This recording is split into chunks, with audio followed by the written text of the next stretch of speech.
성인 한 명이 일주일 동안 섭취하는 미세 플라스틱 양이 신용카드 한 장 크기라면 믿으시겠습니까? 우리가 놓치지 말아야 할 환경 이슈 살펴보는 시간이죠. 지구생활백서 사단법인 넥스트 윤주로석 함께하겠습니다. 안녕하세요. 네, 안녕하세요. 미세 플라스틱 얘기를 해주시는 거죠? 네, 말씀드리기 전에 일단 제가 목 상태가 매우 안 좋아서 저도 혹시나 조금 안 좋은 편이에요. 네, 좀 듣기 불편하시더라도 양해 부탁드립니다. 네, 그 3주 전에 정부 일회용 플라스틱 규제 완화 방침 전해드렸잖아요. 네. 근데 이제 뭐 이런 규제가 쉽지 않은 건 국제사회도 마찬가지인 모양입니다. 열흘 전에 국제 플라스틱 협약을 위한 회의가 열렸는데 이것도 뭐 별 성과 없이 끝났더라고요. 제가 이제 지난 방송에서 말미에 이제 플라스틱도 온실가스처럼 이런 감축 목표가 정해져서 국제적으로 이행하게 될 거다라고 말씀드렸는데 네. 이게 이제 내년에 두 차례 회의를 더 열어서 내년 말에는 협약을 맺는 게 일단 목표입니다. 그 협약을 위한 마지막 회의가 바로 우리나라 부산에서 열려요. 그래서 그런 논의를 좀 이끌어갈 수 있게 좀 감축을 적극적으로 했으면 하는 바람에서 오늘은 이제 좀 미세 플라스틱 이야기를 해볼까 합니다. 우리가 진짜 매주 신용카드 한 장 정도 분량의 미세 플라스틱을 먹고 있는 거예요? 네, 이게 이제 몇 년 전에 세계 자연기금에서 이런 네. 연구 결과를 내놨어요. 그러니까 일주일에 한 5g, 그게 이제 신용카드 한 장 무게 정도라고 해요. 그거를 이제 먹고 있다. 이런 결과를 내놔서 이제 많이 인용이 되는데 다른 예. 연구들 봐도 이제 뭐 아주 적으면 0.1, 많으면 5g 뭐 이렇게까지 언급이 되더라고요. 제가 지금 물을 들고 왔는데 아마 이 물에도 어쩌면 있을지 모르죠. 이제 보통 그 미세 플라스틱이 우리 인체로 들어오게 되는 건 이런 물을 통해서거나 아니면 이제 먹이 사슬을 따라서 축적된 그런 어떤 음식의 형태로 들어오거나 이렇게 되는 건데 예. 이제 뭐 미세 플라스틱 워낙 이슈가 돼서 다들 아시겠지만 이게 일단 정의는요 5mm 이하의 플라스틱 조각을 말합니다. 근데 이제 1에서 5mm 이건 약간 좀 그래도 눈에 보이잖아요. 네. 근데 이런 것보다는 그러니까 50에서 한 300 마이크로미터 이게 이제 우리 보통 사람 머리 굵기가 한 100 마이크로미터 정도 되거든요. 예. 그러니까 사람 머리카락보다 더 작거나 아니면 조금 더 크거나 한 그런 아주 작은 미세 플라스틱이 훨씬 더 많다고 하고요. 그러니까 우리도 이제 모르는 사이에 섭취를 하게 되는 거죠. 뭐 보이지도 않는데 먹는지 안 먹는지도 모르고 그렇죠. 그냥 사는 거잖아요. 그렇죠. 근데 지금 바다에 미세 플라스틱이 얼마나 많이 있는지는 파악이 됩니까? 이게 연구 결과가 좀 이제 그 결과마다 좀 오차는 있긴 합니다만 예. 대체로 전 세계 바다에 떠 있는 미세 플라스틱을 다 모아보면 한 110만에서 490만 톤 정도 가량 될 거다라고 합니다. 네. 이게 얼마나 많냐면 우리나라 이제 전체 가정에서 나오는 1년 폐플라스틱 양이 한 300만 톤 정도 되거든요. 네. 그러니까 우리나라 전체 가정이 1년에 버리는 플라스틱 그만큼이 이제 다 쪼개져서 바다 위에 흩뿌려져 있다라고 생각을 하면 될 것 같아요. 근데 이제 이런 미세 플라스틱이 바다에 떠 있기만 한 게 아니라 저기 저 수백 미터 막 해저까지도 내려가기도 합니다. 근데 아까 뭐 몇백 마이크로미터 크기라고 얘기하셨잖아요. 네. 우리 눈에 잘 안 보일 정도인데. 근데 얘네들도 질량이 있어서 바다 밑에 가라앉아요? 네, 그렇습니다. 그 이제 마린 스노우 혹은 이제 우리말로 바다눈이라고 하는 게 있는데요. 예. 왜 한번 이제 해저를 촬영한 영상 같은 거 보면 이게 뭔가 모래인가 싶은 약간 희끗희끗한 알갱이 같은 것들이 막 그 안에 물속에 떠다니잖아요. 네. 이거에 이제 마린 스노우라고 하는 건데 이게 뭐냐면 이제 그 해수면에 그 수많은 우리 눈엔 잘 안 보이지만 그런 이제 수많은 플랑크톤이나 원생 생물 이런 것들이 있는데 얘네들이 죽으면 이제 서서히 이제 해저로 내려오게 됩니다. 네. 낙엽 떨어지는 거랑 똑같죠. 근데 이제 여기서 이제 유기물에서 이제 분비된 어떤 끈끈한 성분들이 있어서 여기 이제 얘가 내려오면서 또 다른 동물의 뭐 배설물이 붙을 수도 있고 아니면 다른 동물 죽은 사체의 일부일 수도 있고 이런 것들이 이제 엉겨 붙으면서 네. 점점 커지면서 이렇게 진짜 눈처럼 이렇게 내려온다고 해요. 어. 그래서 이제 거기에 이제 미세 플라스틱이 딸려서 저 해저까지 내려가게 되는 거죠. 그래서 그런 식으로 저 해저까지 내려가는 양이 연간 46만 톤에 달한다 이런 연구가 있습니다. 그리고 이제 상식 차원에서 그 마린 스노우 얘기 나온 김에 말씀을 드리면 이런 현상이 이제 지구 탄소 순환에도 굉장히 중요한 역할을 합니다. 그러니까 이 식물성 플랑크톤 말 그대로 진짜 식물처럼 이제 광합성을 하거든요. 네. 그래서 이산화탄소를 얘가 흡수해요. 그래서 왜 그 다큐 보셨는지 모르겠는데 왜 넷플릭스에서 몇 년 전에 시스피라시라고 있었잖아요. 네네. 거기도 보면은 이제 바다의 식물성 플랑크톤이 아마존보다 4배 더 이산화탄소를 많이 흡수한다 뭐 이런 내용 나왔었는데 예. 실제로 이런 식물성 플랑크톤이 바다로 끌어들인 이산화탄소 양이 연간 한 100억 톤 정도, 그러니까 아마존보다 한 많게는 5배 뭐 이렇게도 많은 양이거든요. 그래서 이렇게 이제 이 식물성 플랑크톤이 흡수를 하고 얘가 이제 거기서 흡수된 탄소가 마린 스노우를 따라서 저기 해저에 묻히게 되는 거죠. 그러니까 우리가 이산화탄소를 막 이렇게 뿜어내도 그 중에 일부는 저 바닷속에 갇힐 수 있는 게 바로 이런 마린 스노우 덕이다. 미세 플라스틱 자체는 워낙 가볍기 때문에 그 뭐 이렇게 물에 떠다닌다고 해도 과언이 아닌데 아까 네. 말씀하셨던 것처럼 유기물이나 이런 게 같이 엉겨붙으면서 그러면서 가라앉기 시작한다 맞습니다. 바다에. 네. 그럼 또 그건 또 어디로 가긴 갈 거 아니에요, 그죠? 그렇죠. 네. 근데 지금 이제 그 시스피라시 말씀하셨지만 마침 그러지 않아도 시사 애청자분께서 시스피라시와 관련한 질문을 해주셨어요. 그러니까 이 시스피라시 다큐멘터리를 보고 충격을 받았다. 생활 쓰레기보다 어업 활동이 해양 환경을 파괴하는 주요 원인으로 꼽히던데 그 부분에 대해서 좀 더 알고 싶다. 이렇게 해주셨는데요. 근데 이 실제 다큐를 보면 네. 어망이나 이런 게 바다 쓰레기에서 차지하는 비중이 어마어마한 거죠. 한 게 나오더라고요. 네, 저도 사실 맞습니다. 보긴 봤어요. 네. 이 실제로 그런 거죠. 근데 사실 이제 바다에 플라스틱 쓰레기가 많다라는 건 알지만 그럼 걔가 어디서 왔냐를 그 기원을 추적하는 건 굉장히 좀 어렵습니다. 왜냐하면 예를 들면 우리 잘 알려진 태평양의 쓰레기 섬 있잖아요. 네. 거기에 이제 그 시스피라시 보면 거기 쓰레기 섬에 보면 그 중에 46%가 어망이다. 그러니까 어망이 문제다. 이렇게 이야기를 하지만 사실 그거는 이제 우리 눈에 보이는 플라스틱을 봤더니 그 중에 어망이 그 정도라는 거잖아요.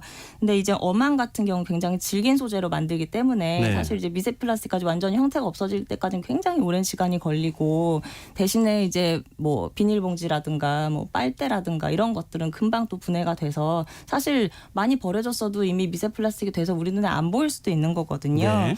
네, 그래서 이제 우리 눈에 잘 안 띄는 거고 그래서 그 내용 중에 보면은 이제 그런 내용 나오죠. 왜 뭐 바다를 살리기 위해서 플라스틱 빨대 사용을 금지하는 건 아마존 벌목을 막기 위해 이쑤시개를 쓰지 말자는 것과 같다. 뭐 이런 말도 맞아요. 나오던데. 약간 좀 충격적이었어요. 네, 근데 사실 저는 거기에 좀 동의하기 어려운 게 이제 앞서 말씀드린 대로 이건 사실 우리 눈에 안 보여서 우리가 모르는 양이 훨씬 많기 때문에 또 그럴 수 있다라는 게 또 한 가지고. 또 이제 우리가 뭐 플라스틱 빨대를 쓰지 말자는 게 그냥 단지 뭐 해양 오염을 막자 이런 차원이 아니라 이게 네. 이제 결국 플라스틱의 일반적인 문제들 있잖아요. 뭐 대안을 찾고 사용량을 줄이고 재활용률을 올리고 하는 이런 제반의 해법을 찾아가는 과정 중에 아이템이 하나가 이제 빨대인 거지. 네, 그래서 저는 그런 말은 좀 동의하기 어렵고요. 그래서 일단은 그 미세 플라스틱이나 이런 플라스틱 쓰레기의 출처를 알기는 굉장히 어렵다라는 점을 전제로 깔고 이제 포브스에 소개된 흥미로운 연구 결과를 하나 말씀드리면 예. 스위스 연구진이 진행했는데요. 이런 주장을 했습니다. 그러니까 전 세계 뭐 수로라든가 이런 해양 이런 데 미세 플라스틱의 58%는 페인트에서 왔다. 또 이렇게 주장을 하더라고요. 페인트요? 네. 페인트가 어떻게 바다까지 이렇게 가요? 이제 뭐 배에 칠해지는 페인트가 벗겨지는 거예요? 네, 맞습니다. 근데 사실 저는 페인트를 바로 플라스틱으로 연결을 잘 못 지었어요. 페인트도 플라스틱이 많이 들어가는구나 잘 몰랐는데, 네. 이제 그 페인트가 이제 색을 내는 걸 안료라고 하고 그게 예. 이제 잘 들뜨지 않고 또 이렇게 발랐을 때 얘가 막 딱 붙어야 되잖아요. 그렇죠. 이제 그런 거 역할하는 게 수지, 영어로 하면 바인더라고 하는 건데 예. 그 수지의 성분으로 플라스틱이 들어간다고 합니다. 그래서 우리가 잘 아는 뭐 에폭시 뭐 이런 거 있잖아요. 그런 거 에폭시도 그렇고 일종의 접착제 역할 같은 걸 그쵸, 하니까. 그쵸. 네. 그래서 폴리에스터, 비닐, 폴리우레탄 이런 게 이제 페인트에 들어가는 수지의 원료고 말씀하신 대로 얘가 이제 페인트가 시간이 지나면 결국 벗겨지잖아요. 예. 근데 뭐 실내라면 모르겠지만 실외에 그거 벗겨졌다고 누가 일일이 청소하지 않잖아요. 그럼 비 오면 그냥 이제 하수구 통해서 그쵸. 내려가서 결국 바다로 흘러가는 거고 그리고 이제 선박, 배, 도장에서 떨어져 나온 것들 이런 게 양이 생각보다 훨씬 많아서 그제 뭐 58%가 페인트 성분이다라는 주장도 있었던 거고 사실 이거 말고 다른 연구도 좀 찾아봤는데요. 네. 거기서도 보면은 뭐 9에서 21% 이렇게 추정한 연구들이 있더라고요. 근데 사실은 뭐 9%든 58%든 어쨌든 페인트가 굉장히 많은 양, 생각보다 많은 양을 그럼요. 이제 오염시키고 예. 있다라는 거 보니까 좀 눈여겨볼 결과인 것 같습니다. 근데 페인트도 페인트지만 아예 수지로 만든 선박을 쓰고 있잖아요. 그렇죠, 그렇죠. 그 선박 자체를 지금 처치곤란이어서 네. 선박 소재를 바꿔야 된다 이런 얘기도 나오고 있잖아요. 네. 근데 바다가 우리가 가늠할 수 없을 만큼 사실 인간의 영역 안에서 다 측정이 불가능할 정도로 넓잖아요. 그러니까 미세 플라스틱이 어디에서 왔는지를 아직까지는 다 파악하기는 쉽지 않지만 네. 문제는 상당히 심각하다. 그럼요. 이 정도까지는 공유하고 있는 거잖아요. 네. 근데 바다 얘기를 우리가 했지만 네. 바다뿐만 아니라 하늘에서도 미세 플라스틱이 발견된다고요? 네, 그렇습니다. 그럼 어떻게 우리는 어디 살아요? 네, 이제 미세 플라스틱이 공기 중에서도 나오더라 하는 게 이제 몇 년 전부터 좀 알려지기 시작했는데 네. 사실 얘가 도대체 어떻게 공기로 올라갔을까 이거에 대해서 정확히 이제 뭐 아직까지 뭐 알려진 바는 없습니다. 그건 이제 연구들이 조금씩 나오고 있는 건데 예. 지난 8월에 이제 네이처 커뮤니케이션에 발표된 논문에 따르면요. 그 원인 중 하나가 역시 또 이번에도 네? 바다가 지목됐습니다. 어떻게 바다에서 미세 플라스틱이 하늘로 올라가요? 네, 그러니까 그 이제 해수면에 있는 그 미세 플라스틱들이 이제 뭐 아까 제가 해저로 내려가는 것도 있다고 했지만 사실 반대로 하늘로 올라오는 것도 있는데 이게 어떻게 올라올 수 있느냐? 예. 이제 뭐 파도가 치거나 막 이러면 이제 물방울이 이렇게 탁 튀잖아요. 예. 그때 이제 물방울이 톡 터지면 그 물방울에 있던 미세 플라스틱이 공기 중으로 배출이 된다는 거죠. 그래서 그 네이처 커뮤니케이션에 발표한 그 연구진이 노르웨이 해안에서 북극까지 쭉 배를 타고 가면서 계속 관측을 했어요. 그래서 예. 그 뱃머리에서 12m 높이에 있는 공기를 이렇게 계속 포집을 했거든요. 예. 여기서 딱 봤더니 뭐 타이어 마모 조각도 나오고 네? 폴리에틸렌, 뭐 폴리스틸렌, 폴리프로필렌, 폴리우레탄 등등 굉장히 다양한 플라스틱 성분이 확인이 됐더라라는 이제 좀 놀라운 결과가 있었습니다. 예.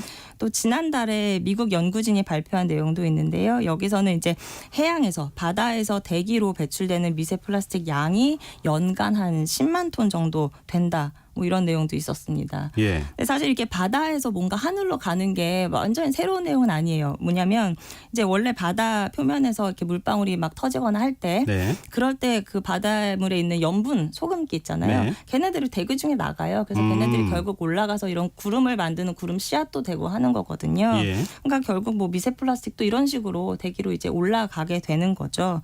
그래서 실제로 구름에서도 미세 플라스틱이 발견되기도 한다고 합니다. 그러니까 최근 중국 연구팀 결과인데요. 예.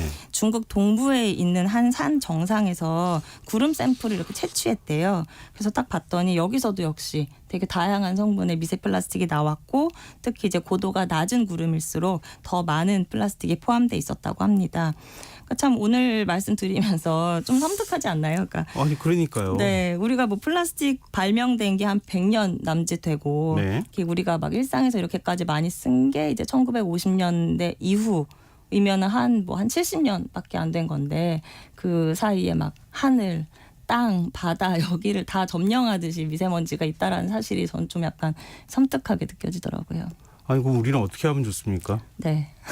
아니 지금 그 질문을 그러니까, 해야 되잖아요. 네. 그게 가장 중요한 질문인데. 그러니까 이제 결국은 사용량을 줄이는 게 최고죠. 그러니까 우리가 뭐 대체 플라스틱으로 무슨 뭐 여러 가지 또 막 다른 걸로 플라스틱 대체한다고 하는데 그거 역시 잘게 쪼개져서 이 미세 플라스틱 문제에서 또 자유로울 수 없는 부분도 있거든요. 네. 그리고 예를 들면 부표 같은 것도 요새 친환경 맞아요. 플라스틱이다 하는데 네. 사실 우리나라에서 말하는 그 친환경은 그 재생원료 비율이 50%인가만 들어가면 친환경으로 또 인정을 해주는 그런 것도 있습니다. 그래서 사실 친환경이 아닌 거죠. 그러니까 100% 그거 분해되면 역시 미세 플라스틱 문제는 나오는 거죠. 일단 플라스틱 사용량을 줄이도록 계속 노력해야 될 거고 네. 기존에 사용했던 것도 다른 그 재료로 대체하는 노력들을 끊임없이 해야 된다. 네, 맞습니다. 지금 나은 건 어쩔 수 없더라도 네. 우리 건강과 직결되는 문제네요. 좀 관심을 더 가져야 되겠습니다. 지구생활백서 사단법인 넥스트 윤지로 석과 함께했습니다. 고맙습니다. 네, 감사합니다. KBS 일라디오 김성환의 시사 1부 순서 여기서 마무리하겠습니다. 전 11시 정각 2부에 다시 찾아오겠습니다.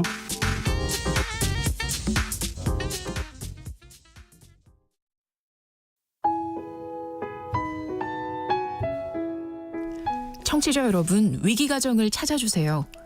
어려운 경제 상황 속에서 긴급한 경제적 지원이 필요한데도 복지 사각지대